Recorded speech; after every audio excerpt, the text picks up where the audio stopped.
Akkam jirtu hordoftoota fi dhaggeeffattoota qophii abdii baay'ee ani abdii baay'eetii irra qophii ajaa'ibaa isinii qabadheen dhiyaadheera. Namoonni viidiyoo kanaaf haaraa taatan like, subscribe, share gochuun hin irraanfatina.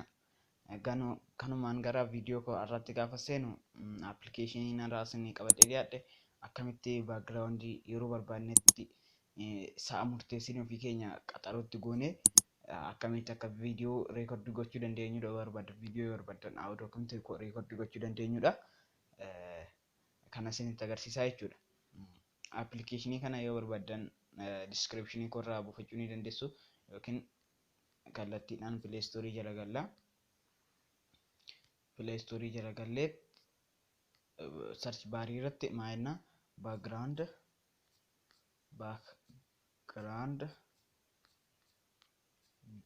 video background video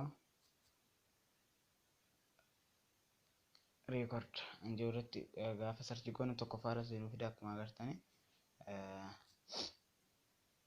tokko faaratti isa kana kun appilikeeshinii isa tokko faaratti nu fida. Appilikeeshinii irratti kilik gootanii meegaabaaytii 3 namni miliyoona 5 ol buusu saachee godha. Namni miliyoona 5 hin buusne taanaan fi reetii 4.4 amma ilaal ogaanaan isinitti hooganayu reetii 4.4 qaba. Reetii 4.4 kana gadi yoo ta'e hin buusina.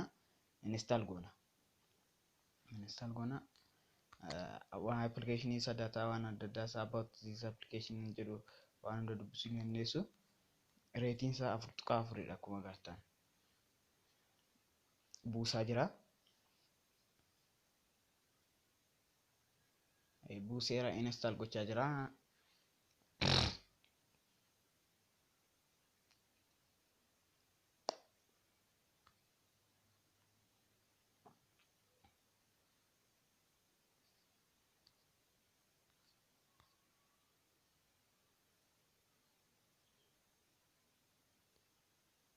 Install godhee xumureera akkuma agartanii amma install godhee waan xumureef an open jennaan.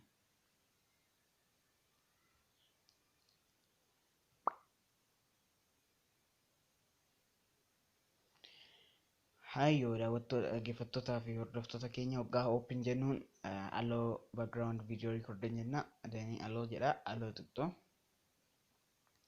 kanaasi sana booda haala kanaan app this can draw over the app jedha. Kanarratti notification isaa kana on gootu duubatti deebitu. Gaafa duubatti deebitan haala kanaan isinii fida. Amma fakkeenyaaf app waggaa jennu viidiyoo jechuun sa'aatii murteessine malee isin jettanii kaatanii tuma reekordii gochuu barbaadan akkuma viidiyoo akkuma kaameraa garuu kaameraa miti gara dhuskaadhaan godhu akkasitti gochuu barbaadan kanuma irratti kilik gootu jechuudha. Kun kanuma irratti kilik gootu. Kana irratti gaafa kilik gootan haala kana isinii dhufa. Bakka haala kana isinii dhufa duubatti deebitanii amma appilikeeshinii itti deebitu. Appilikeeshinii kanatti gaafa deebitan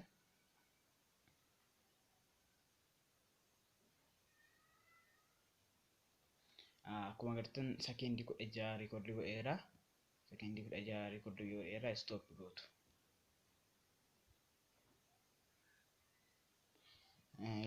Gara faayila appilikeeshinii isa amma reekordii goone immoo gara inni baafannaa anjettan kunoo faayila kana keessaa baafattu. Faayila kana keessaa baafattu faayila fakkaattu kana